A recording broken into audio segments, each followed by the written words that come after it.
You're not recording this, are you, man? Well, now we are. Final cut. I need final cut, man. You can't record.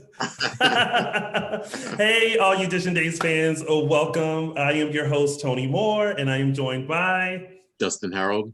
And of course, we have the pleasure to sit with Stephen Nichols and Lucas Adams. How are you boys doing today? Just fine. Okay. Better now. Good. My way to work. So first off, Lucas, a couple of years ago at the Daytime Emmys, in the midst of us talking to each other, that's when you first met Tamaran. And it was like, you guys had never met, but of course your storylines run parallel together. Yep. What was it like coming back to the show and then now having the opportunity to have her on as your mother and play opposite her? I was super excited for one, because, I've heard nothing but great things about Tamara beforehand. And so I got to meet her the one time. That was so much fun. And so I was super stoked to get to like hang out with her for a second and like kind of pick her brain. And then once we got into the scenes, it was so easy to kind of bounce in there with her. And she adds like Steven's mentioned, she adds like this energy to the scene and to like the set. And she adds like this, like, even like we talked about, her body language is even just, and you're just like, cool. Like she gets this, like, and it's really, really fun to like play with her. And she's super easy to work with and bounce off of. And like I think it's going to be interesting to see that duo for a while. I'm excited to see that. Nice. Lucas, did you have a lot of trepidation sort of taking on the storyline? And if so, has that opinion changed as you sort of gone through the beats of portraying it? It's been a crazy ride for the storyline, to say the least. But and there's been a lot of layers involved with it, but I also want to keep it with, like, I've been trying to play it as much as like where it's, he doesn't want people to see her as a bad person for accusing him and things like that, because she's not. Like, something terrible happened to her. And I think that I've been really trying to have that conscious thought of where it's like, don't worry about Tripp as much. If anything, you should like be mad at him for the way he's reacting sometimes, because she did go through this terrible experience and he's in this horrible, experience. And I think it's really now the writing, they've been doing so well with this story as well, and really hitting that where it's like, I even had a line where I'm like, it's like, I've gone through this tough time, but whatever, like, it's fine. And I really think that is something I've been trying to hit home the most with this storyline. Stephen, for you, your character has been through a lot over the years, to say the least. Is there anything that your character hasn't been through that you wish they could go through? Ooh. I mean, if there's anything left on the list. I have to say that never have I ever thing. He has no fingers up anymore. I have to say that Steve has always wanted to experience what it would be like to be pregnant and give birth to.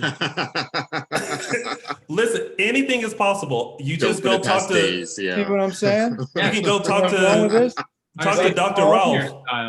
Like some Dr. Arnold Rolf. Schwarzenegger here. Agent Dr. Rolf. Yeah. Be pregnant. Not just pregnant. No, you just need Danny DeVito to do that.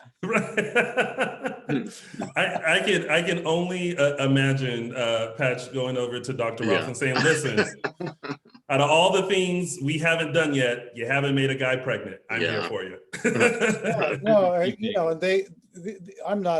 I'm not a writer in terms of writing long-term story or even coming up with story, because these writers do a great job of that. And even as wacky and out there as some of the stories are, they do weave them together in a sensible way, I think. And I was, people have been asking me what was my favorite storyline. When Mary Beth was on, I was talking about the weddings and the Emily Gideon and all that stuff. But I have to say, one of my favorite stories, and I'm just thinking of this now, was playing Stefano.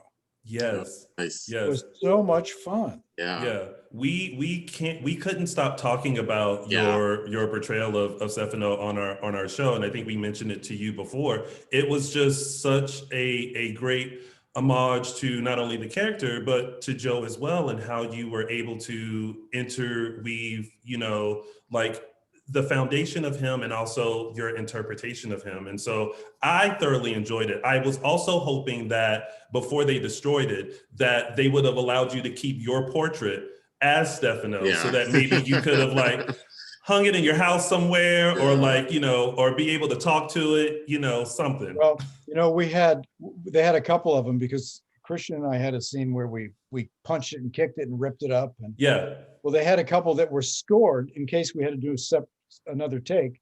They were scored on the back. So I do have one. Yes. Oh, nice. That's awesome. I have one, and it's got these little kind of cut marks. When you look at it, you can kind of see. But I asked for it. I said, I really want to have this. Yeah. Yes. Oh, that's a cool thing. Nice. Stephen and My Lucas. wife said, don't hang that in the house, please.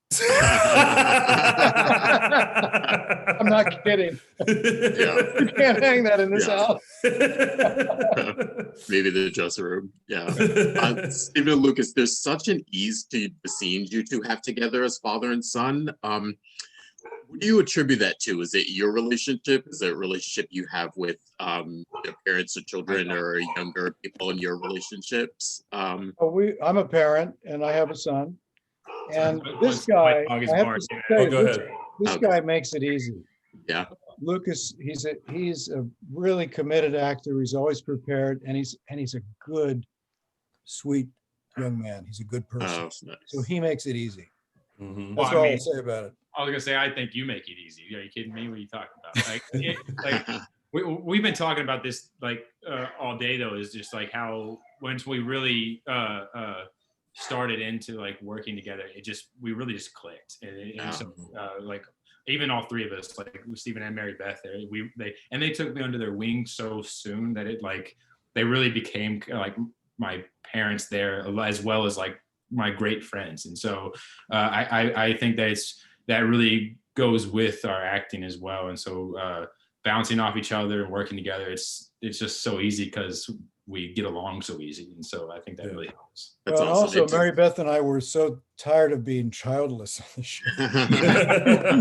Oh no, we got another kid over there. Yeah. Well, definitely comes across on screen. Please. Yeah. Well, thank you guys so much for chatting with us today. We cannot wait to see how this story unfolds, because there's so many layers to it, and really exciting. Both of you are such brilliant actors and performers, and so we know that this is going to be a wild ride. So we're in for it. It'll be fun. Thank you so much. Thank you guys. Thank you so much. Happy holidays. Happy holidays. Absolutely.